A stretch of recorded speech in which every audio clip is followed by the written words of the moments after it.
bitan loreak zenbat, aurra kantari gazteak juegan, guztiak euskeraz ausar, zure izena plaza honentzat, aproposa da erabat, zure ataritik ikus dezazun, azten ari den herri bat.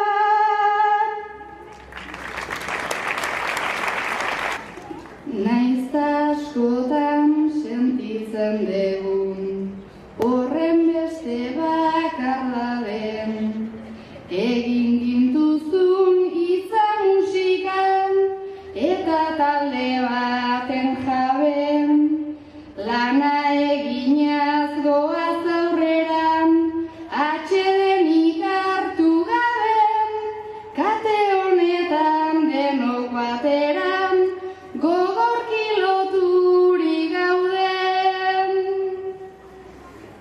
Ohartu gera euskerak atxak, bere zuzentzen direlan, saiatzen gera txukun kantatzen, zuk behin agindu bezelan, entzuten dugu zure ahotsan, hain sakona eta epelan, jaizaztakin non seguru gauden, gugandik gertu zaudela. Badakizute duela urtebete, hanka ezin okerragoz hasi genuela, agortu berri den 2012ko urte hori. Iazko urtarrilaren 2an, inork espero ez zuen une eta moduan, herrigintzan denok eredu izan den Jose Mari Lasak betirako utzi gintuen.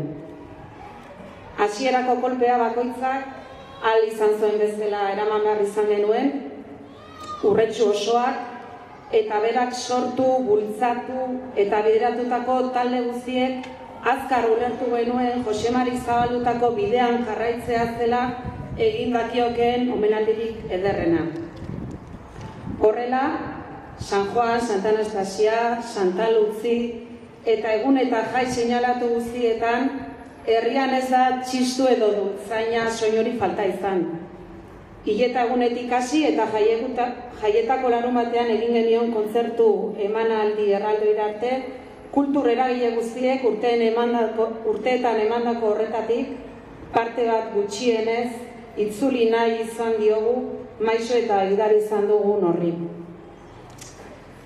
Bere bihotzaren urte horrena degun honetan ordea, Jose Mariren bizilagunek bultzatutako ekimen hunkigarri batekin eman nahi diogu. Xumea, baina nolabait amaiera omenaldi ziklo honi, amaieratxoa eman nahi diogu. Naiz eta ez dugun beralakoan aztuko. Izan ere, Larada kale honetan, plazatxo honetan, 12 eta 14 ataritako bizilagunen eskaera bati jarraituz, Goierriko plazatxo honi, behar bezala ezaguna izan den gune honi, Jose Mari Lasa izena ipiniko diogu. Jose Mariren lanik gabe, urretsu ez litzateke izango gaur ezagutzen dugun herria.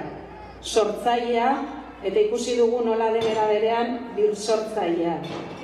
Jose Mariren emari eskuzabali gabe, industria behar bada tristeago bat litzateke gurea, herri tristeago bat, euskara garrantzia gutxiago izango luke. Kultura ulertzeko modua ez litzateke herri kulturatik hain gertu egongo. Zailagoa genuke denok kultura garela jakitea, kultura denok egiten dugula kontziente izatea. Jose Maririk gabe kulturak bizitasun gutxiago izango luke. Folklorea museotako harribitxi bat litzateke. Kale biziari bizirik emateko gaitasunik eta ahalmenik ez duena. Hain zuzen, plazak eta kaleak dira, joan eta etortzeko leku dira, harreman leku dira, eta harreman horrek aldi oro ezberdin egiten bagaitu kulturari esker da. Eta kultura hori kalera eramateko gaitasuna duten pertsonei esker, Jose Mari bezalakoei esker. Musikari eta euskarari esker azken finean herrigintzari esker bidez kalea eta herria aldatu zuen Josemarik. Ezberdin egin zituen, hobeak egin zituen, euskaldunagoak eta biziagoak.